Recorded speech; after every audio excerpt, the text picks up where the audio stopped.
Welcome to Stories Cafe. I'm your host for today's mystery. I would love to know where in the world you are tuning in from today. Let me know in the comments today. We're diving into the world of Sherlock Holmes with a thrilling tale called The Man. With the paper teeth, this is a story of murder, deception, and an insurance fraud scheme that only the great detective could unravel. Grab a coffee, stay curious, and let's get started. Sherlock Holmes and the Man with the Paper Teeth, Chapter 1, and a unusual breakfast at Simpson's. It was during the latter part of autumn, when the trees in London's parks had shed their summer finery and stood stark against the gray November sky, that I found myself once more in the company of my friend, Mr. Sherlock Holmes. The morning was bitingly cold, with a thin mist hanging in the air that transformed the gas lamps into ghostly spheres of yellow light. As we made our way along the Strand toward Simpson's, Holmes had been engrossed in some abstruse chemical research for the better part of a week, barely emerging from his laboratory corner, except to snatch a hasty meal or to perform upon his violin when the mood took him. It was therefore with some surprise that I received his invitation to breakfast that morning. "You see," Watson said he, as we settled ourselves at a table near the window, "a man cannot live on tobacco and mental stimulation alone. Though I have made a fair attempt at it this past week, I find myself in need of both sustenance and your company." "I am flattered," I replied with a smile, "though I suspect your sudden sociability has more to do with the inclusion of your experiments than any particular desire for my conversation." Holmes laughed, his keen gray eyes brightening. "You do me an injustice. My dear fellow, your presence has the remarkable quality of stimulating my own faculties. You have a knack, Watson, for asking precisely the wrong questions that lead me to the right answers." The waiter brought our breakfast kippers and toast for home, eggs and a rasher of bacon for myself, and we fell into that comfortable silence that exists only between the oldest offerings through the window. I observed the steady stream of humanity passing by, clerks hurrying to their offices, shopgirls with their parcels, gentlemen of leisure strolling toward their clubs. It was as I was spreading marmalade upon my toast that I noticed a solitary figure enter the cafe. He was a thin, middle-aged man with a nervous aspect about him. His clothes, though respectable, showed signs of hasty dressing, with his necktie slightly askew and his hat brim bearing the marks of frequent handling. He seated himself at a table not far from our own and ordered tea with trembling hands. Holmes, following my gaze, studied the man with that peculiar intensity I had so often witnessed. Accountant, he murmured almost to himself, been walking the streets for at least 2 hours before coming here. Recently made a decision that weighs heavily upon him. How could you possibly? Began, but was interrupted by a curious sound from the neighboring table. The man had begun to cough violently, clutching at his throat. His teacup clattered to the floor as he rose unsteadily to his feet, his face contorted in a grimace of pain. Before either of us could reach him, he collapsed, overturning his table in a crash of china. Holmes was at his side in an instant, kneeling beside the stricken man. "Stand back. Give him air," he commanded to the gathering crowd of patrons and waiters.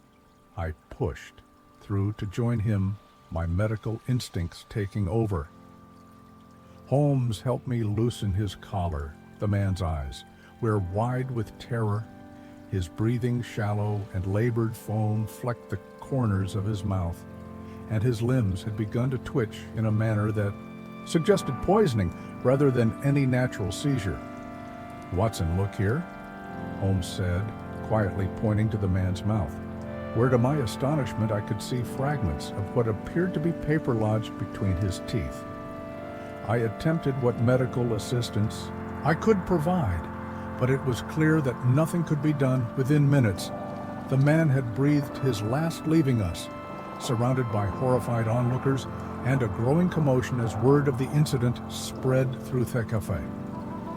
The police arrived promptly, led by a uniformed inspector whom I did not recognize. He questioned us briefly about what we had witnessed before turning his attention to the deceased's personal effects, heart failure.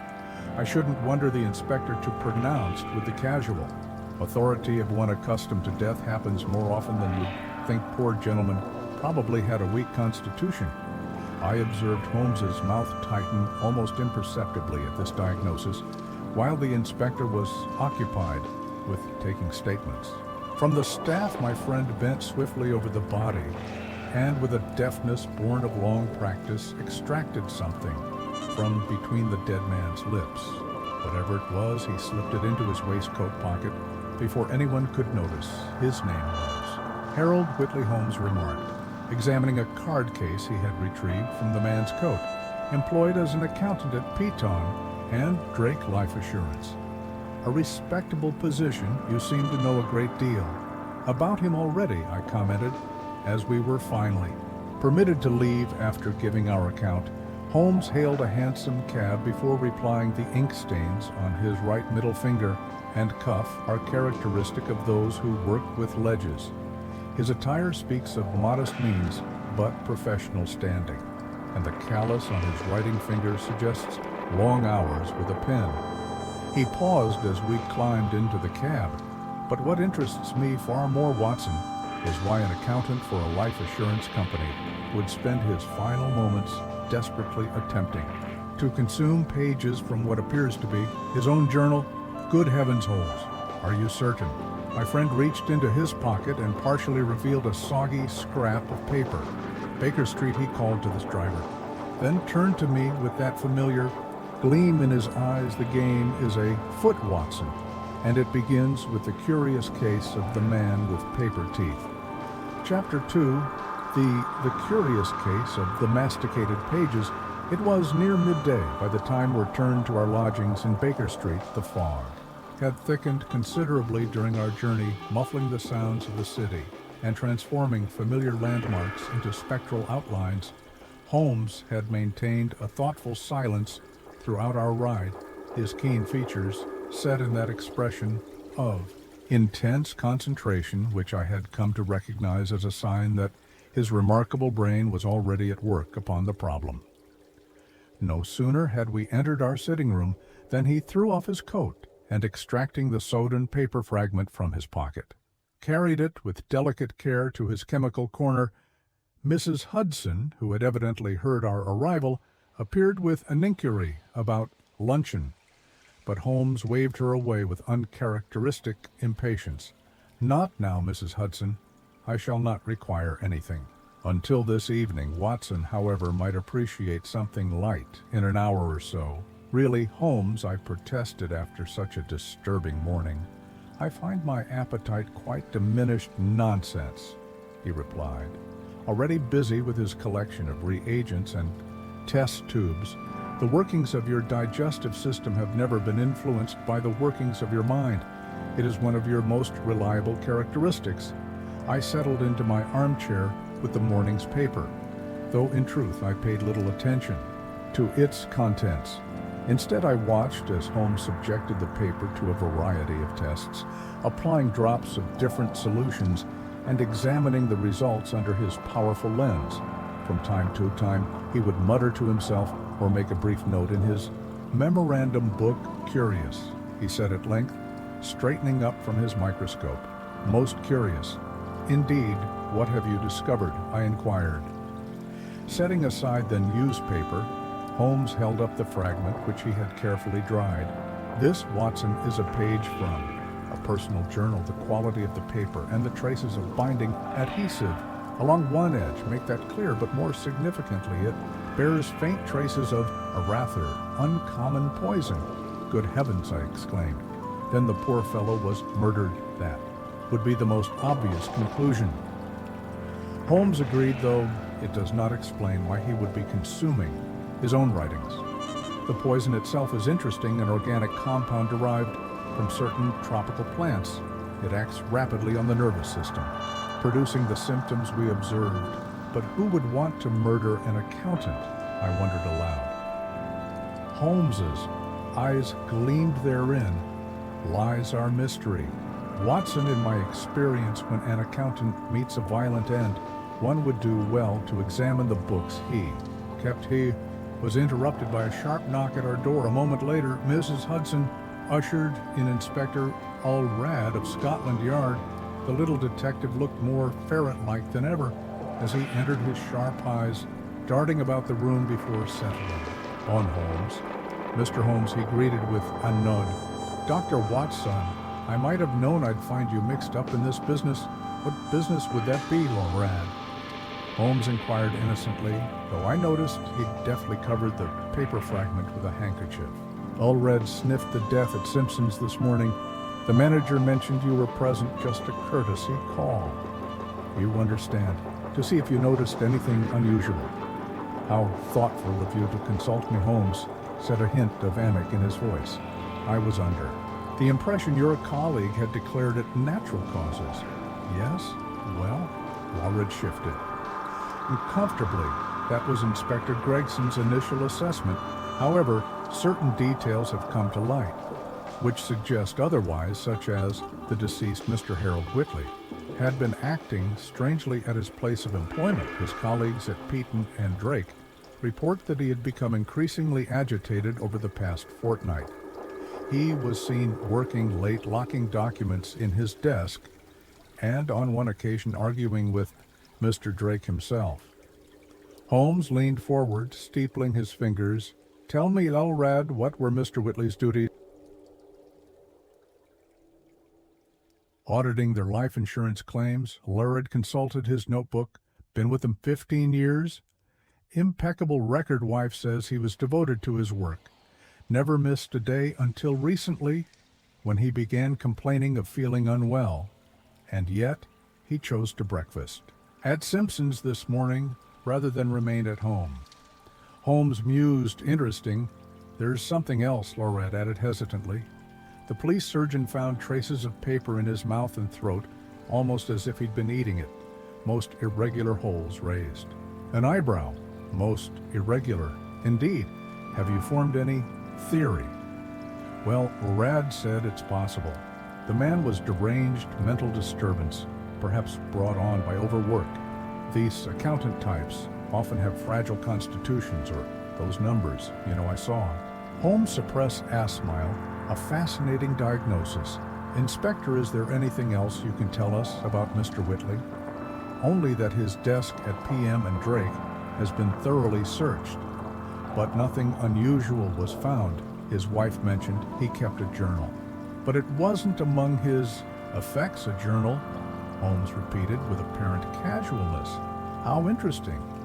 We shall certainly let you know if anything occurs to us that might assist your investigation. After Allred had departed, Holmes sprang into action quick. Watson, your hat and coat. We must visit Mrs. Whitley without delay. But what about the paper fragment? I asked, reaching for my things. Holmes carefully folded the piece of evidence into his pocketbook. I've learned all I can from it for the moment. What we need now is the rest of the journal from which it came. As we descended the steps to the street, I ventured another question. You didn't tell Allred about the poison, nor about the nature of the paper. Holmes added, there is more at work here than a simple poisoning. Watson Whitley was trying to destroy evidence he had recorded in his own hand. But why consume it rather than burn it? No, there are depths to this case that we have not yet begun to plumb. He paused on the doorstep, his face illuminated briefly by a shaft of pale sunlight breaking through the fog, and I rather fancy that the answers await us in the home of the late Mr. Harold Whitley, accountant to Peaton and Drake. Life assurance, a man driven to eat, his own words. Chapter 3. The Widow's Tale. The Whitley residence was situated in one of those quiet suburban streets which have sprung up in such profusion around the expanding metropolis. It was a modest, semi-detached villa, its small front garden, neat but unadorned, speaking of limited means, carefully managed. As we approached the gate, I observed the blinds had been drawn as a mark of the household's sudden bereavement, a respectable home for a man of Whitley's position, Holmes remarked as we waited upon the doorstep note. The polished brass Watson and the freshly swept path signs of an orderly mind or an orderly wife. Possibly both our summons was answered by a maid servant with red eyes who led us into a small but well-appointed sitting room where Mrs. Whitley awaited.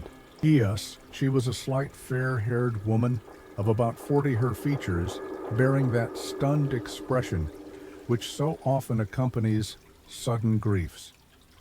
He rose as we entered, her composure remarkable, given the circumstances. "Mr. Sherlock Holmes," she said, extending her hand. "The police inspector mentioned you witnessed my husband's." Her voice faltered momentarily. "My husband's passing indeed, madam, and may I offer my sincere condolences?" Holmes replied with uncharacteristic gentleness. "This is my colleague, Dr. Watson, who also attempted to render assistance. I am grateful to you both," she said, gesturing for us to be seated. The inspector's sea tour was not forthcoming with details. "Perhaps you might tell me what occurred. I need to understand." I glanced at Holmes, who gave an almost imperceptible nod, and so I recounted the events at Simpson's as tactfully as I could manage. Mrs. Whitley listened with admirable composure, though her fingers worked ceaselessly at a handkerchief in her lap. "Had your husband been troubled recently?" Mrs. Whitley, Holmes inquired when I had finished. A shadow crossed her face. "Yes." Mr. Holmes' Harold had not been himself these past few weeks. He had always been so punctual, so methodical in his habits. But lately, she paused, choosing her words carefully. Lately he had become distracted, anxious. He would stay late at the office, sometimes returning long after I had retired. When I questioned him, he would dismiss my concern, saying it was merely end-of-quarter accounting matters. "Did you believe him?" Holmes asked sharply. Mrs. Whitley hesitated. "I wanted to, but after 20 years of marriage one develops an instinct." She met Holmes's gaze directly. "No, Mr. Holmes, I did not believe him. Something was troubling Harold deeply, something he felt he could not share. Even with me, did he keep a journal?" Mrs. Whitley, Holmes inquired, his tone casual, though I knew the question was anything. "But yes, he did for many years. Harold believed in maintaining a record of his thoughts and observations. He felt it improved his." Recall a frown creased her brow.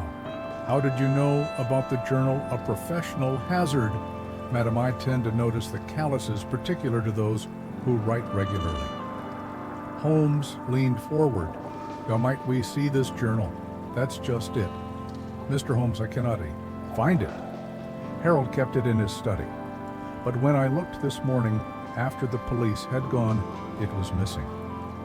Along with certain papers from his desk, she twisted the handkerchief in her fingers. Harold was very particular about his private papers. He had recently taken to locking them away. Holmes exchanged a meaningful glance with Mime. "We see his study, Mrs. Whitley." She led us to a small room at the rear of the house, simply furnished with a desk, bookcase, and comfortable reading chair. It bore the hallmarks of a practical man's sanctuary: orderly shelves, precisely arranged writing implements, a well-worn leather blotter. Holmes moved immediately to the desk, his quick eyes scanning its surface. "The drawer has been forced," he murmured, indicating where the small lock had been broken. "The police did that," Mrs. Whitley explained. "They insisted it was necessary." Holmes opened the drawer, revealing a collection of ordinary household accounts and correspondence. "Nothing of note here marked," closing it. "Again, did your husband mention anything specific about his work that troubled him? Any particular case or client?" Mrs. Whitley shook her head, then paused, not directly. "But I recall him muttering something about rotten foundations about a fortnight ago." When I asked what he meant, he looked startled, as if he hadn't realized he'd spoken aloud. He said it was nothing, merely a structural issue with the office building. Her eyes clouded. I knew it was more than that, while Holmes continued his examination. Of the study, I attempted to steer our conversation toward more practical matters. Mrs. Whitley, may I ask about your financial situation? Will you be provided for? Harold was prudent, doctor. We have modest savings, and there is a small life insurance policy with his company. She smiled. While we have no children to consider. Thankfully, at that moment, we were interrupted by the maidservant bearing a telegram on a small silver tray. Mrs. Whitley read it, her expression shifting from puzzlement to surprise. How very strange, she said, handing the telegram to Holmes. It's from Peton and Drake. They are offering an immediate payment of $500 as a special benefaction, separate from any insurance claim. Holmes scanned the message, his eyebrows rising slightly unusually. Generous of them, he commented. Would you say such benefactions a standard practice at the firm? Not to my knowledge, she replied. Harold never mentioned such arrangements for other employees' families. Most interesting. Holmes murmured, pocketing the telegram. Before I could read it, Mrs. Whitley, with your permission, we should like to visit your husband's place of employment there, maybe. Clues there to his state of mind in recent weeks, as we took our leave, promising to return if we discovered anything of significance. Holmes paused in the doorway. One last question. If I may, did your husband have any enemies that you know of, anyone who might wish him harm? Mrs. Whitley looked genuinely startled at the suggestion. Harold. No, Mr. Holmes, he was the gentlest of men, devoted to his work and his principles. He often said that in the insurance business, integrity was everything. A shadow crossed her face, though recently he did say something odd. He told me that sometimes knowing too much about numbers could be dangerous. As we made our way back toward the main road in search of a cab, I could contain my curiosity no longer. What do you make of it? Holds the missing journal, the forced draw, this unexpected benefaction. Holmes's lips compressed into a thin line as he hailed an approaching hansom. What do I make of it? Watson is that Harold Whitley was a man who discovered something in his company's accounts, something that someone was willing to kill for. He handed me into the cab before following. To Peton and Drake, life assurance driver, and make haste. Chapter 4. The Insurance Men. The offices of Peton and Drake Life Assurance occupied the upper floors of an imposing Portland stone building in the city, its facade bearing the weight of respectability. That is the hallmark of financial institutions. As we ascended the broad marble staircase, I observed Holmes's keen eyes taking in every detail of our surroundings. The polished brass fixtures, the oak-paneled walls, the hushed atmosphere of money discretion. Observe, Watson, Holmes murmured as we reached the landing. How the carpet on the stairs is more worn on the right side than the left. It suggests that more people descend than ascend these stairs, which in turn suggests the clients are more eager to leave than to arrive. Perhaps they simply follow the natural custom of keeping to the right. I offered. Holmes smiled thinly, perhaps. But I have found that in establishments where clients depart with satisfaction, the wear is more evenly distributed. Now let us see what manner of welcome awaits us. We were received in an outer office by a clerk who, upon hearing Holmes, before ushering us through to a handsomely appointed boardroom. There we were kept waiting for several minutes, a delay which Holmes utilized by making a circuit of the room, his gaze lingering on the various diplomas and certificates that adorned. The walls, founded in 1856, he remarked, weathered the financial crisis of '66 without apparent difficulty. Interesting. Before I could inquire further, the door opened to admit two gentlemen. The first was tall and distinguished, with silver hair and the ruddy complexion of one who enjoys the pleasures of the table. The second was a leaner, more austere figure with cold eyes, and a mouth that seemed permanently set in an expression of mild disapproval. "Mr. Holmes, Dr. Watson," the first man exclaimed, advancing. With hand outstretched, "I am Peton, and this is my partner, Mr. Drake. We are, of course, familiar with your reputation, though. I confess I am puzzled as to the nature of your interest in our firm." Holmes accepted the handshake with a cordial nod. "We are investigating the circumstances surrounding the death of your employee, Mr. Harold Whitley." A shadow crossed Pemberton's jovial features. "A terrible business. Quite shocking. Paul Whitley was one of our most valued employees. 15 years of service, wasn't it, Drake?"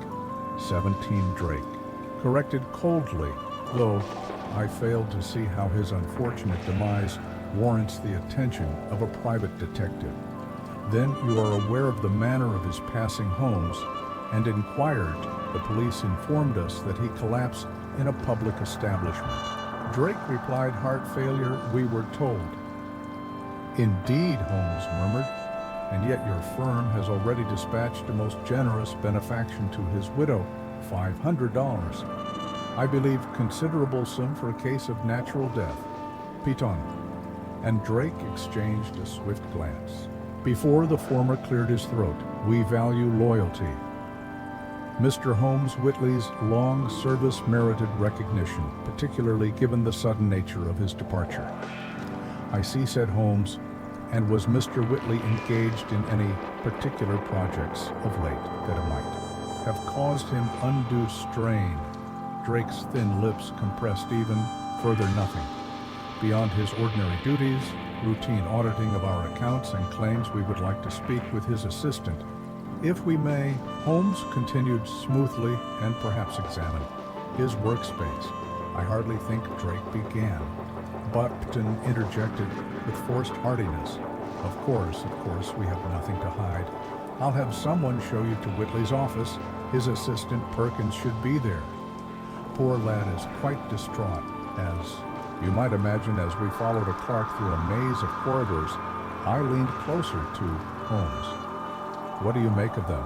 I whispered. "Peton plays the genial host, while Drake watches from the shadow's holes," replied quietly. "A common arrangement in partnerships of this nature. Note how quick they were to grant our request. A guilty conscience often manifests as excessive accommodation." Whitley's office proved to be a small, efficient space, dominated by a large desk, buried beneath ledges and files. A young man of perhaps 25 rose nervously as we entered, his pale features and red-rimmed eyes testifying to recent distress. "Mr. Perkins," Holmes inquired. "We understand you were Mr. Whitley's assistant." "Yes, sir," the young man replied, his voice barely above a whisper. "Are you from the police consulting detectives?" Holmes corrected. "Tell me." "Mr. Perkins, did you notice any change in Mr. Whitley's behavior in recent weeks?" Perkins glanced anxiously toward the door.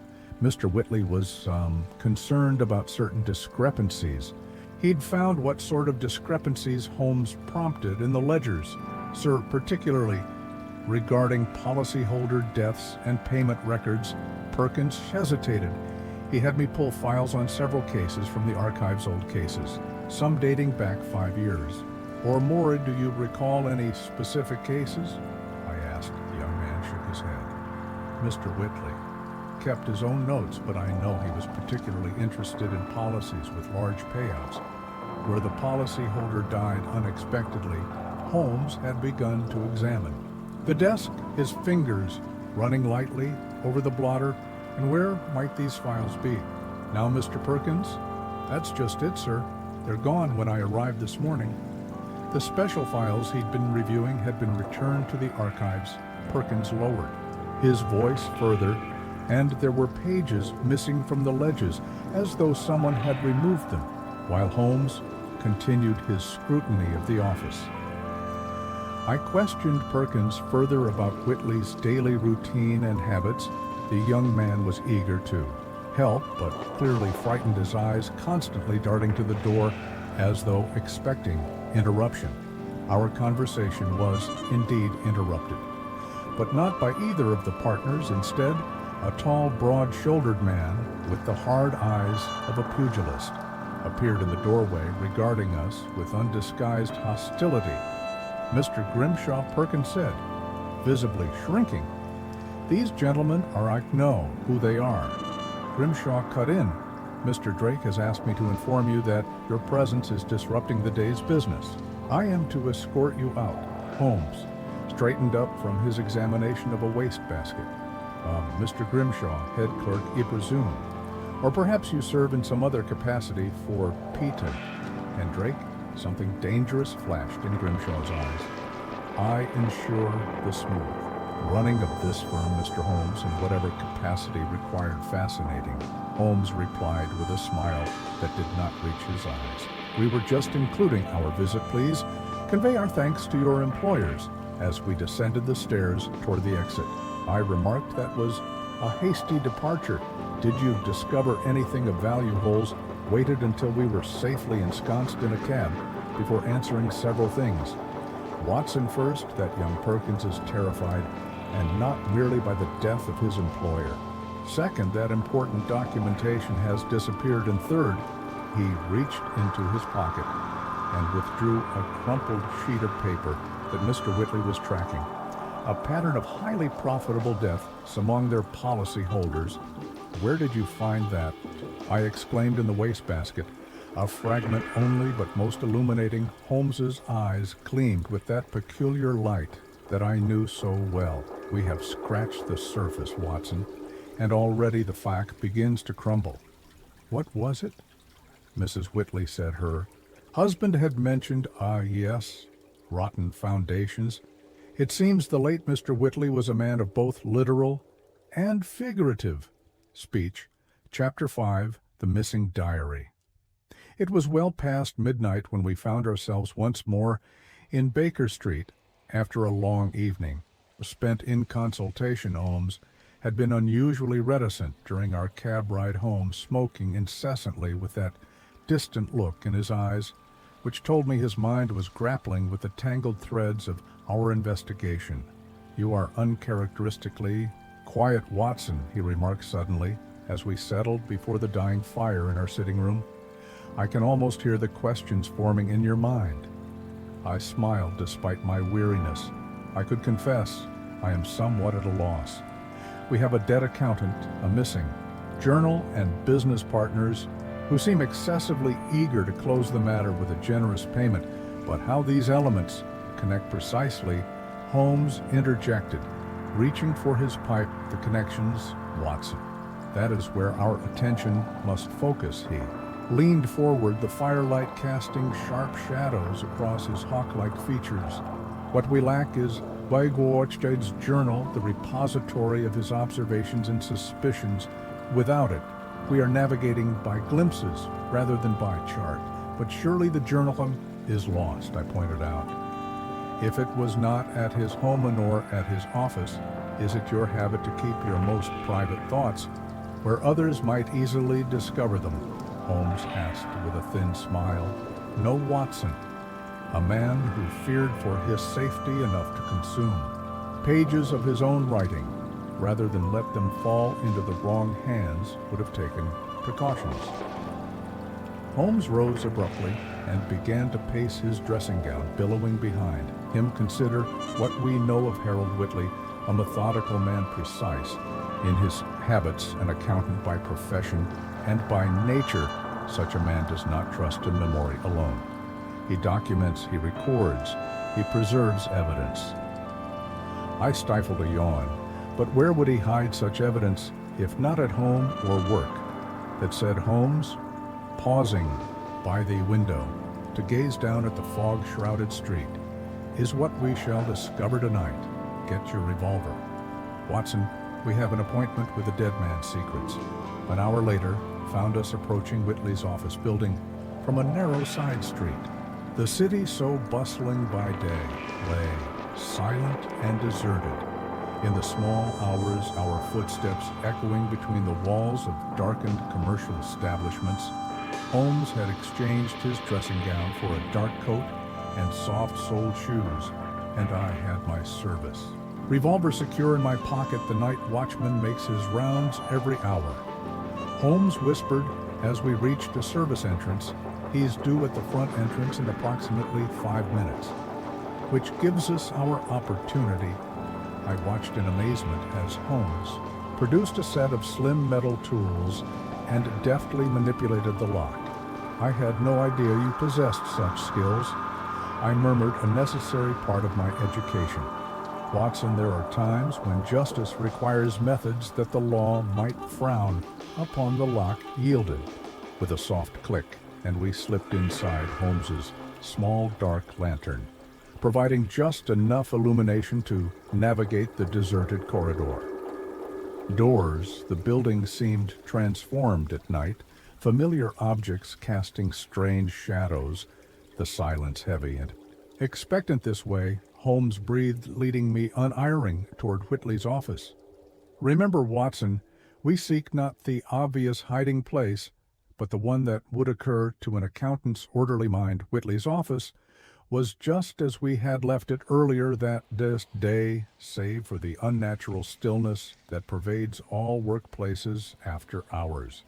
Holmes immediately began a methodical search, his fingers probing beneath drawers, testing panels, measuring spaces with his practiced eye. "Nothing," he muttered after several minutes. He would not have hidden it here, where Grimshaw or the partners might easily. Were Whitley, where would you secure your most damning evidence? I glanced around the office, trying to put myself in the dead man's place, perhaps in the archives, amidst the older files that Perkins mentioned possible, but too accessible to others. Holmes replied, continuing his examination. No, he would choose somewhere both secure and meaningful to him personally, somewhere that he broke off suddenly, a peculiar expression crossing his face. Of course, how elementary. Watson helped me move this cabinet. Together we shifted a heavy filing cabinet away from the wall, revealing nothing but dusty floorboards. Holmes knelt, running his fingers along the baseboard until they caught on a barely perceptible irregularity. With a satisfied grunt, he pressed what appeared to be an ordinary knot in the wood. A small section of the baseboard swung outward, revealing a hollow space behind. Ingenious, I breathed, as Holmes reached into the cavity and withdrew a leather-bound volume, his journal indeed, and look. Here Holmes indicated several pages that had been torn from the binding. Pages are missing, corresponding to the fragment found in his mouth. Whitley was attempting to destroy crucial evidence when he was interrupted, or when the poison began to take effect. Our examination was suddenly interrupted by the sound of approaching footsteps in the corridor outside. Holmes swiftly replaced the cabinet while I extinguished the lantern, plunging us into darkness. "The watchman," Holmes whispered, quick behind the door. We pressed ourselves against the wall as the door opened and a beam of light swept across the room. I felt my heart hammering in my chest, my hand tightening around the revolver in my pocket. The watchman paused on the threshold, his lantern illuminating the apparently undisturbed office. For a moment I feared discovery, but then he grunted softly and withdrew, continuing his rounds. A close call, I murmured, when the footsteps had faded indeed. "And we shall have an even closer one if we linger," Holmes replied, tucking the journal inside his coat. "We have what we came for." Our escape proved less eventful than our entry, and within half an hour we were once more ensconced in our Baker Street quarters. Holmes immediately settled by the lamp and began to examine the journal, turning pages with careful fingers. Most of the entries appeared to be routine observations of daily life, and noted after several minutes. But here, beginning approximately 6 weeks ago, the tone changes. Listen to this reviewed Lang.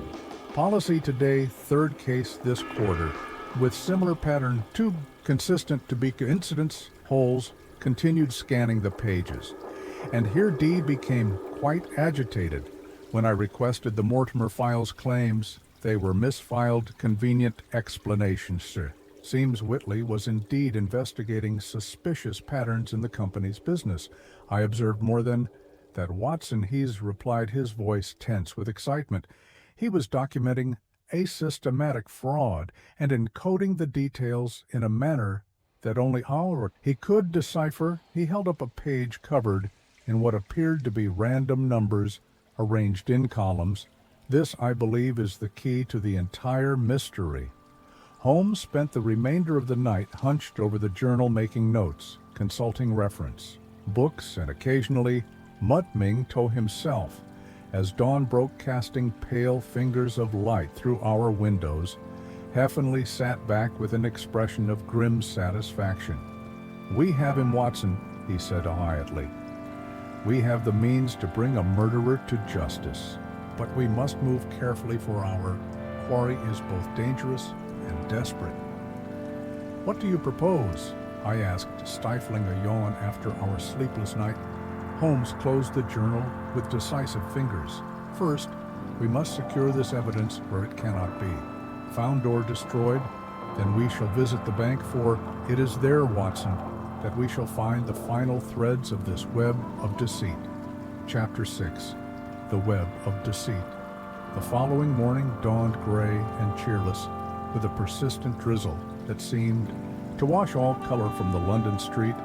I awoke to find Holmes already dressed and breakfasted, poring over Whitley's journal with the intense concentration that he brought to all his investigations. The dark circles beneath his eyes testified too. A night spent largely without sleep. "Ah, Watson, you're awake at last," he said, glancing up from his work. "I trust you slept well." "Despite our nocturnal adventure, tolerably," I replied, reaching for the coffee pot. "Have you made progress with the journal?" Holmes leaned back in his chair, steepling his fingers beneath his chin in that characteristic gesture of his. Indeed, Whitley was more clever than his employers gave him credit for. He disguised his discoveries as ordinary accounting notations, meaningless to the casual observer, but quite revealing when one applies the appropriate cipher. "And what has he revealed?" I inquired, helping myself to toast and marmalade. "A most ingenious scheme of fraud." Watson Holmes rose and began to pace the room, his energy seemingly undiminished by his vigil. "Consider the business of life assurance. Its foundation rests upon the calculation of risk, the statistical probability of death within a given period. Policies are priced accordingly, with higher premiums for those deemed at greater RIS risk." I nodded, familiar with the general concept, and Peton and Drake were manipulating these calculations far worse, Holmes replied, his voice hardening. "They were manipulating the outcomes." Whitley's journal documents a pattern spanning at least 5 years. Certain policyholders with particularly large policies would suffer unexpected deaths shortly after their coverage began. I nearly choked on my coffee. "Are you suggesting they were arranging the death of their own clients?" "Precisely. Watson select clients would be approached, usually wealthy individuals with no close family but with significant debts or financial difficulties. They would be persuaded to take out substantial policies with the firm, but who would be named as beneficiary." I asked, trying to follow the logic of this grim scheme. "In most cases, a distant relative or business associate."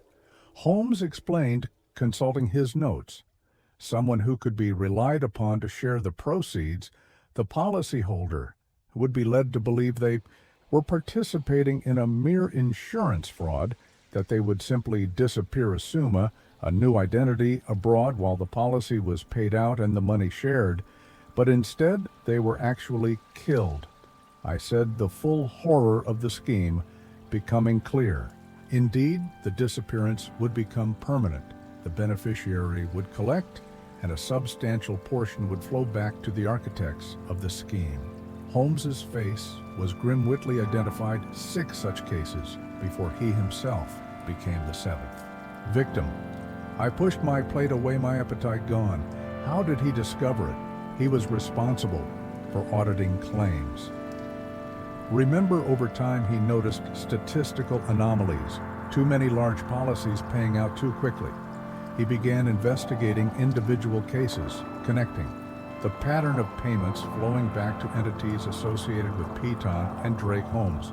Showed me a page of the journal where Whitley had meticulously tracked large sums transferred from various policy beneficiaries to a series of numbered accounts.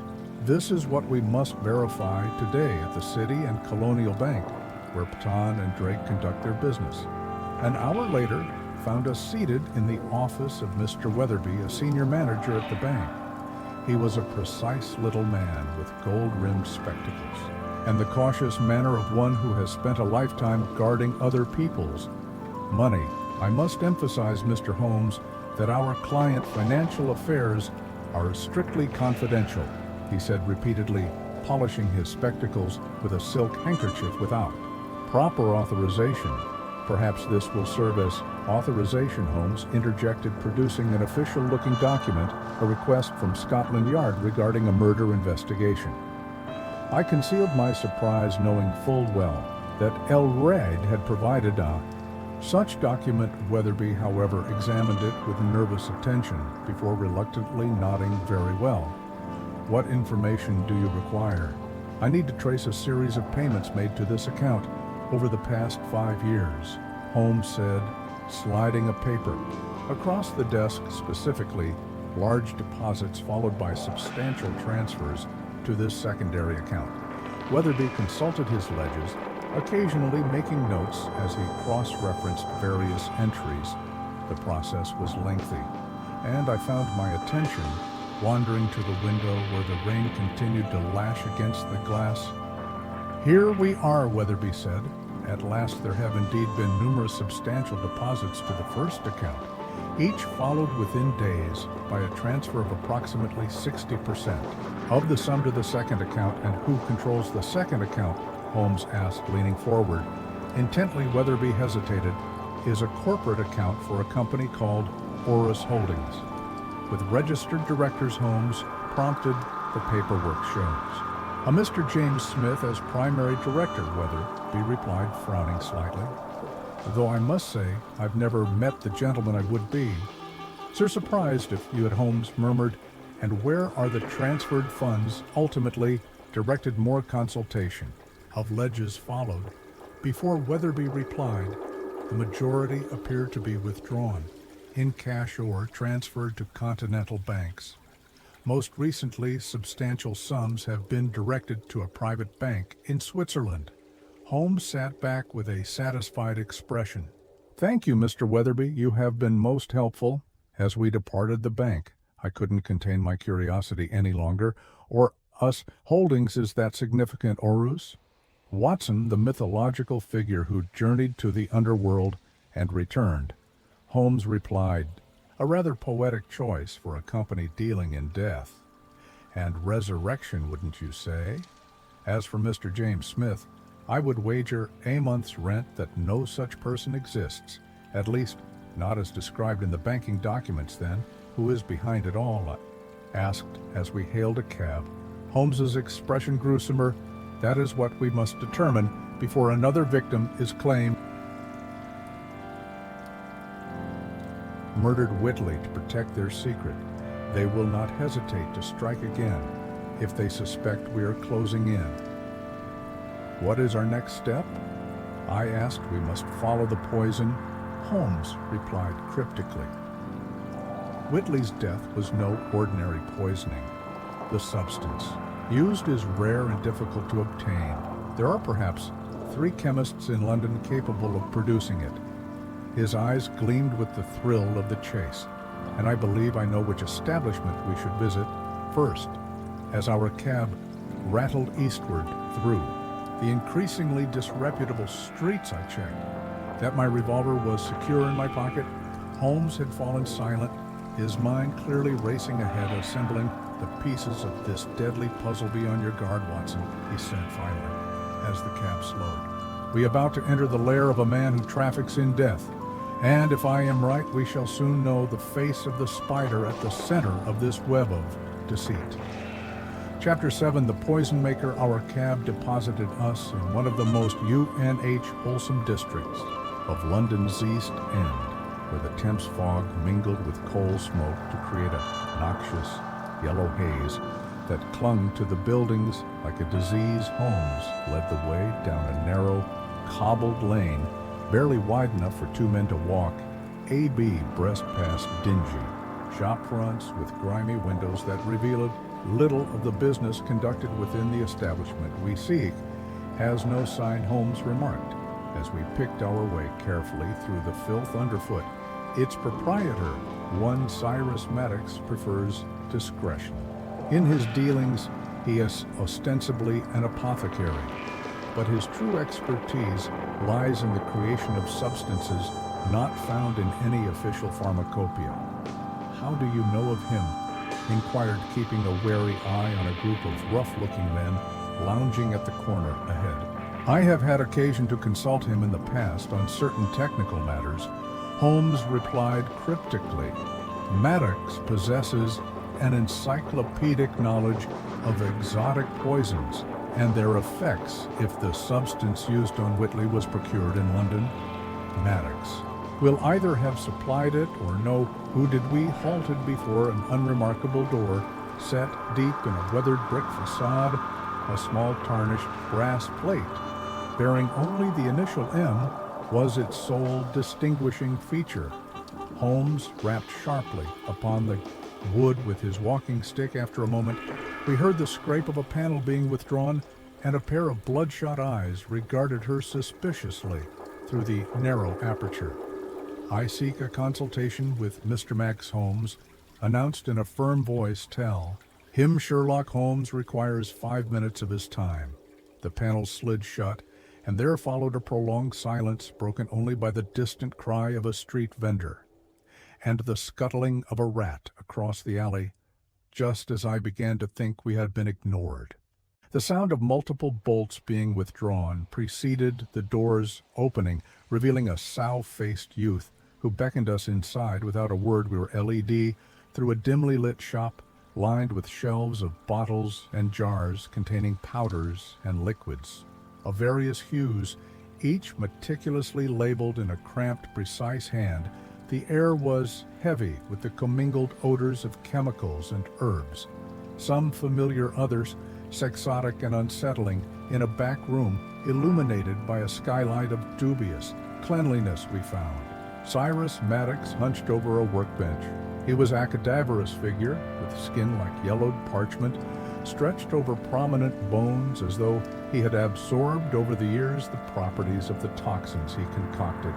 His long, thin fingers manipulated a set of brass scales with delicate precision. Sherlock Holmes, he said without looking up, his voice a dry whisper like the rustling of dead leaves. It has been some time. I trust this is not an official visit that depends entirely upon you, Maddox. Holmes replied coolly, I require information regarding a particular poison used in a murder this week. Maddox carefully set down his instruments and turned to face us, his sunken eyes revealing nothing. You know my terms, Mr. Holmes. I do not discuss my clients, even those who commit murder, I interjected, unable to contain my indignation. A thin smile creased the apothecary's bloodless lips. The applications of my products are not my concern. Dr. Watson, is it not? I merely supply tools. How they are employed is beyond my purview, perhaps, said Holmes. You might make an exception in this case, considering that the alternative would be a thorough investigation of your premises by Scotland Yard. I imagine Inspector Red would find much to interest him. Here? Maddox's smile vanished. What poison are you inquiring about? Holmes removed from his pocket a small vial containing a trace of the substance he had extracted from the paper fragment. Analysis reveals it to be derived from a tropical plant, refined oozing a process known to very few in England. Maddox examined the vial, uncorking it briefly to sniff its contents before nodding slowly. Wolfia serpentina, combined with certain alkaloids, a most effective compound. Death appears torso from cardiac failure, virtually indistinguishable from natural causes, except to the most discerning pathologist, as I suspected Holmes said. And to whom have you supplied this preparation recently? Maddox hesitated, his fingers working nervously upon the sleeve of his stained frog coat. I maintain no written records, Mr. Holmes, of such practices would be imprudent. Your memory, I am sure, is excellent. Holmes insisted, a hint of steel entering his voice. The apothecary sighed. Very well. I prepared such a compound twice in the past month. Once for a gentleman who claimed to be a researcher studying its effects upon rodent populations and his appearance. Holmes prompted, tall, lean, with cold eyes, and a most precise manner of speech. Maddox replied he paid handsomely for my discretion. Drake. I murmured to Holmes, who nodded almost perceptibly. And the second purchaser, he inquired. That is the curious thing. Maddox said, leaning forward slightly. It was the same gentleman, but he did not present himself as such. He wore different attire, affected a different accent, but certain mannerisms cannot be disguised from a careful observer. Most interesting, Holmes remarked. And when was this second purchase made? 3 days ago. Maddox replied he seemed agitated, impatient, insisted upon taking the preparation. Immediately, though it was not yet properly distilled, Holmes's eyes gleamed. One final question. Maddox, did this gentleman ever mention Peyton and Drake Life Assurance or a Mr. Harold Whitley? A flicker of surprise crossed the apothecary's gaunt features. He mentioned no names, but on his second visit, he left behind a torn page that had fallen from his pocket. I intended to dispose of it, but have not yet done so. Madaut shuffled to a cluttered desk and retrieved a crumpled paper, which he handed to Holmes. As Holmes scrutinized the paper, the door suddenly burst open to admit Inspector Estrade, accompanied by 2 constables. Mr. Holmes, Larat exclaimed, your message reached me at the yard. I came as quickly as possible. Holmes looked up from the paper with a satisfied expression. Excellent timing, Larat. You may place Mr. Maddox under arrest for his role in supplying the poison that killed Harold Whitley, as the constable secured the protesting apothecary. Holmes drew me aside. We must make haste. Watson, this page is from a letter addressed to Mrs. Whitley, a letter I suspect her husband's aunt shortly before his death. What does it say? I asked. Only a partial address, but enough to suggest that Whitley mailed a package to his wife as insurance against his own demise. Holmes's expression was grave, if I am correct, and Drake has realized the same Mrs. Whitley may be in grave danger. I felt a chill that had nothing to do with the damp air of the East End. Should we not accompany Larat to arrest Drake as well? Drake is but one thread in this web, Holmes replied, hailing a passing cab. I fear there are others equally dangerous. Mrs. Whitley's residence driver, and spare no speed as our cab clattered through the streets of London. I checked my revolver once more. Do you think Mrs. Whitley has already received this package? I pray that she has. Holmes answered, his face set in grim lines, and that we are not too late to prevent another, the tragedy in this sordid affair. Chapter 8. Justice at Baker Street it was, with no small relief that we found Mrs. Whitley not only alive but under the protective watch of her sister, who had arrived from the country upon news of her brother-in-law's death. More significant still was the letter, which had indeed arrived for Mrs. Whitley 2 days prior, a letter mailed by her husband on the very day of his demise. He seemed most insistent that it should not open it unless something happened to him. Mrs. Whitley explained, handing the sealed envelope to Holmes. He said it contained information that might prove dangerous. Your husband was a prudent man, Holmes remarked carefully, breaking the seal, and now his foresight may well bring his killers to justice. Within the envelope, we found a folded sheet containing what appeared to be a meaningless sequence of numbers along with a brief note in Whitley's precise hand. The key is in our wedding date, the names of those who must answer for their crimes. Holmes's eyes gleamed as he studied the cipher, the final piece of our puzzle. Watson, with this we can complete the case, but we must act quickly, Mrs. Whitley. I must ask you to accompany us to Baker Street this evening. Your safety cannot be guaranteed here. That evening found our sitting room at 221B Baker Street transformed into an impromptu court of justice. At Holmes's instruction, I had dispatched telegrams to several parties requesting their presence at Aidier's on a matter of grave importance. Mrs. Hudson had been prevailed upon to serve refreshments, though I noted she did so with the air of one who disapproved of such irregular proceedings. At such an hour, our first arrivals were Inspector Elrad and two plain clothes officers who positioned themselves discreetly by the windows. Next came Mr. Peaton, his usually flitty face now ashen with apprehension, followed shortly thereafter by the austere emotion as he acknowledged our presence with a curt nod. I trust, Mr. Holmes, that you have good reason for this unorthodox summons, Drake remarked, seating himself with calculated precision. Some of us have pressing business to attend to. I assure you, Mr. Drake, that no business could be more pressing than that which brings us together tonight, Holmes replied calmly, standing before the fireplace with his hands clasped behind his back. Young Perkins Whitley's nervous assistant was our next arrival, followed by Grimshaw, the burly head clerk, who cast a suspicious glance around the room before settling himself near the door. Mrs. Whitley, who had been resting in my room, joined us last, taking a seat near Holmes. With quiet dignity, "Gentlemen and madam," Holmes began surveying the assembled company. "You are here to witness the resolution of a most remarkable case, one that began with the death of a man who quite literally attempted to eat his own words in that masterful manner which never failed to impress me."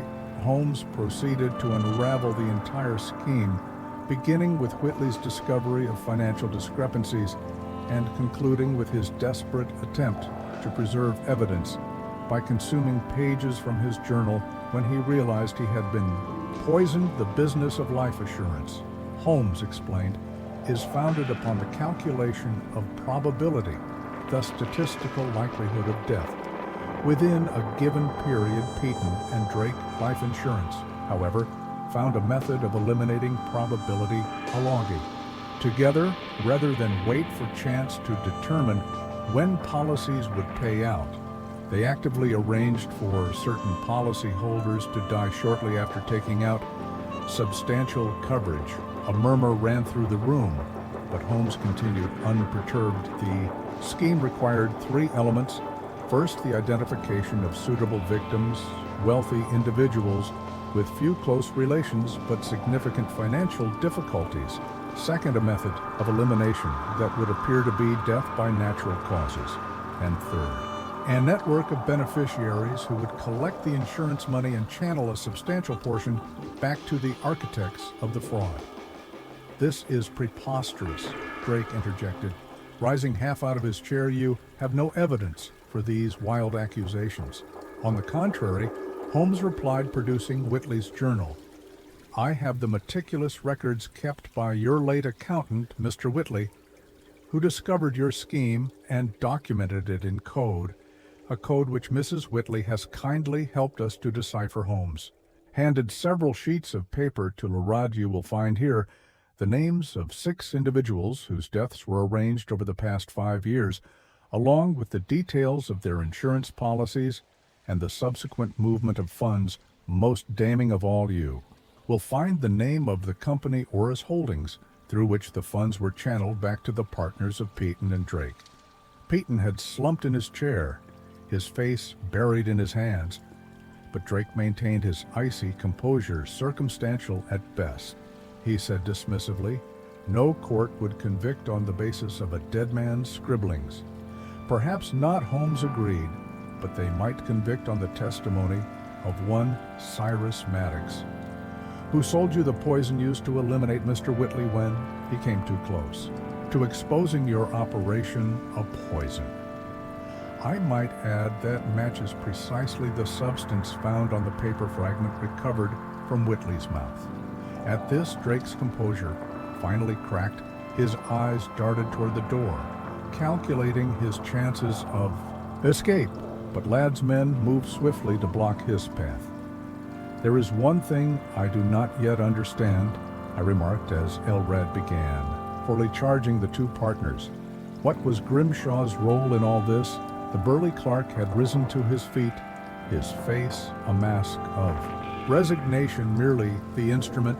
Dr. Holmes replied, the man who handled the more practical aspects of the scheme, recruiting the victims, arranging the details, ensuring the smooth flow of funds. A man of many talents are.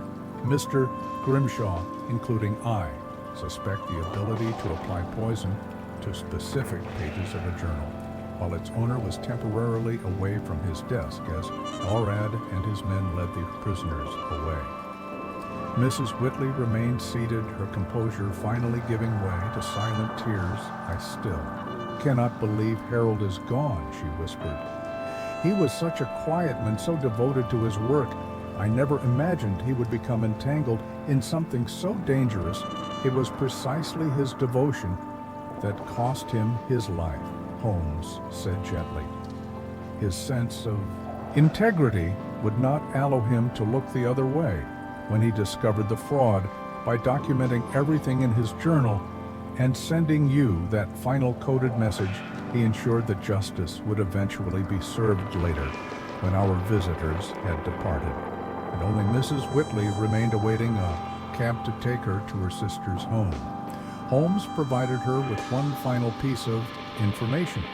"I have spoken with the directors of the company that will take over Petone and Drake's legitimate business," he told her. "They have agreed not only to honor your husband's life insurance policy in full, but also to provide you with an annual pension in recognition of his service. It seems that integrity, even at great cost, may still be rewarded in this cynical age." After Mrs. Whitley had left, Holmes settled into his armchair and reached for his pipe, his features relaxing into that expression of quiet satisfaction that always followed the successful conclusion of a case. "A strange case, Watson," he remarked as blue smoke wreathed his head. "A man who ate paper to preserve evidence, a company that profited from engineered deaths, and a Sefer that spoke from beyond the grave to bring the guilty to justice, and yet, at it, heart a simple tale of greed and its consequences," I observed, pouring us each a measure of brandy. Holmes nodded, gazing thoughtfully into the dying fire. "Indeed, though I shall always remember it as the case of the man with the paper teeth, a testament to how far a decent man will go to preserve the truth even." In his final moments outside, the fog had lifted, and through the window I could see stars glittering in the cold, clear sky above Baker Street, silent witnesses to the endless drama of human virtue and vice that my friend had dedicated his remarkable life to understanding. Thanks for joining us. For The Man with the Paper Teeth, did you guess the connection between the paper fragments and the insurance fraud before Holmes revealed it? Let me know in the comments if you enjoyed this adventure with Sherlock Holmes. Don't forget to hit subscribe for more mysteries daily. Until next time,